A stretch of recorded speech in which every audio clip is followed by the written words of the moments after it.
Bonjour à tous et bienvenue dans cette vidéo Eratom sur le ventilateur Noctua que j'ai mis dans le CDTV. Alors effectivement, je n'avais pas lu le manuel. C'est-à-dire en fait, j'ai regardé sur la boîte, j'ai même pas vu le manuel en fait. Bon bref, ça se trouve encore une fois, il faut aller chercher sur le net pour avoir des infos sur ce que l'on achète. Bref, merci à Frédéric qui m'a fait remarquer que ce n'était pas des rallonges qui étaient fournis avec, mais tout simplement, alors dans l'absolu, oui, ce sont des rallonges, mais qui sont marqués Low Noise dessus. Low Noise adaptateur, on en a deux.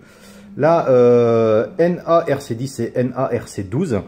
Et donc, dans ces rallonges, il y a une résistance qui réduise le RPM du ventilateur. Ça, c'est une chose. La deuxième chose, on m'a dit qu'il fallait absolument mettre les cils en bloc parce qu'il faut espacer le ventilateur de la carcasse. Donc, en fait, sur le Noctua, il y a directement des cils en bloc sur le ventilateur pour qu'il ne colle pas à la carcasse. Au niveau des vis, en fait. Donc, même si on ne met pas les cils en bloc plastique, il y a quand même une isolation au niveau de la tôle. Il y a un petit jour ici, hein, je peux passer un peu plus que l'ongle.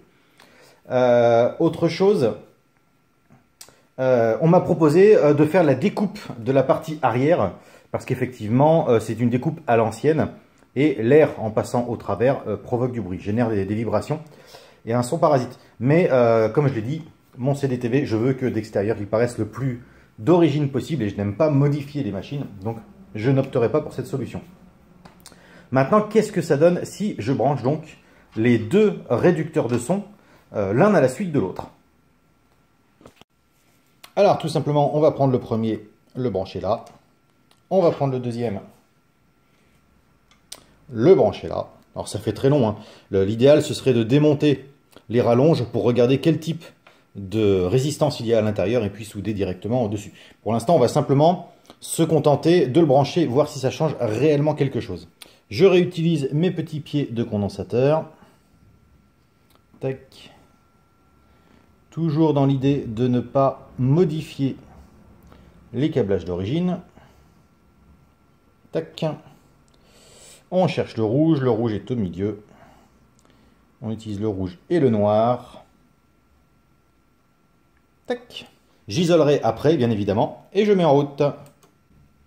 Et là, c'est un véritable silence. Je vois que le ventilateur tourne. Il est bien en rotation. Par contre, il n'y a plus le moindre bruit. Alors, il y a quand même un flux d'air, très léger. Mais bon, l'alimentation ne chauffe pas non plus énormément. Donc, c'est pas gênant. Mais là, par contre, on n'a vraiment plus un seul bruit. Moralité, eh bien, le Noctua fait extrêmement bien son travail à partir du moment où on sait qu'il y a quelques petites options avec. J'aurais bien clos la vidéo en lisant, mais putain, lisez ce... Read the fucking manuel, lisez ce putain de manuel. Malheureusement, j'ai bien vérifié dans la boîte. Eh bien, je n'ai pas ça. J'ai regardé un petit peu partout. Alors, on voit qu'il y a des options possibles en fonction des RPM. Donc, on a 3000, 2400, 1600. Mais je sais pas. Alors, je pense qu'à la base, j'étais donc en 3000. On est censé avoir du 19,3 dB.